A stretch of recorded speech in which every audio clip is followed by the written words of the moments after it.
There's already speculation of a post-Buffett breakup of Berkshire, and given the sway carried by modern activists, the speculation should be taken seriously. Many long-term owners see the folly in this view.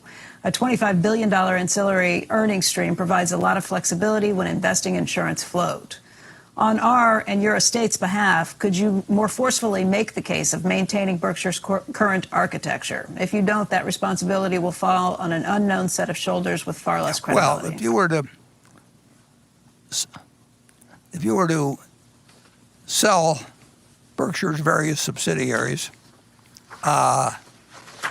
you would incur a very significant amount of tax at the corporate level before anything was distributed to the shareholders. You can spin off a given one or something of the sort, but the ability to break up a diverse company without tax implications, there was something called the general utilities doctrine that prevailed in various ways up until 1986. And a lot of people seem to comment based on the fact that that didn't happen in 1986. And there's imaginative ways where people try to avoid taxes and can do it in some cases on certain types of transactions. If you were to break up Berkshire, that would be one factor. But the interaction of being able to move capital around in terms of being able to do things in insurance that we couldn't do unless there were the backup earnings and capital employed in the other entities, there's enormous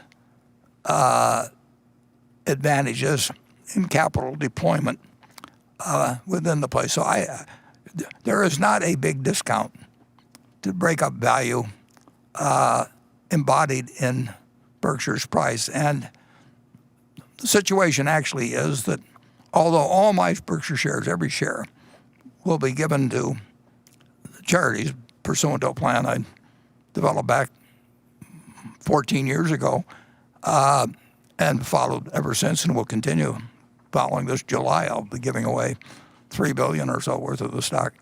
But it involves a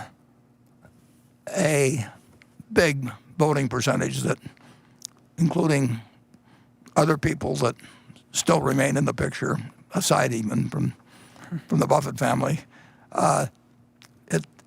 it isn't going to happen. Now, I will tell you, everybody in the world will come around and propose something and say it's wonderful for shareholders, and by the way, it involves huge fees. I mean, you do not get impartial advice from Wall Street when there's enormous amount of fees possible from one action and no fees applicable from another action.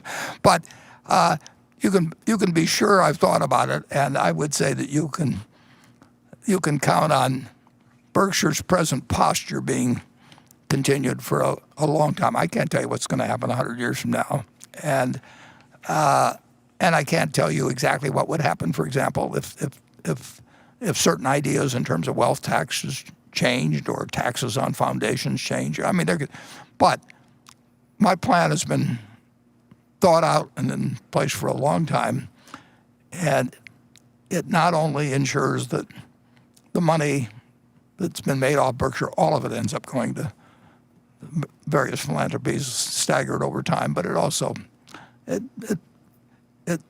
will keep the wolves away. Greg, do you have any thoughts on that? Well, I think the comment on the capital allocation is critical, that we have the ability to move the capital amongst be it the operating businesses or up to the insurance or down, with really no consequences to our shareholders. That's the value driver of the unique structure of Berkshire, and it creates immense value. So that's all I would add, or second, I guess.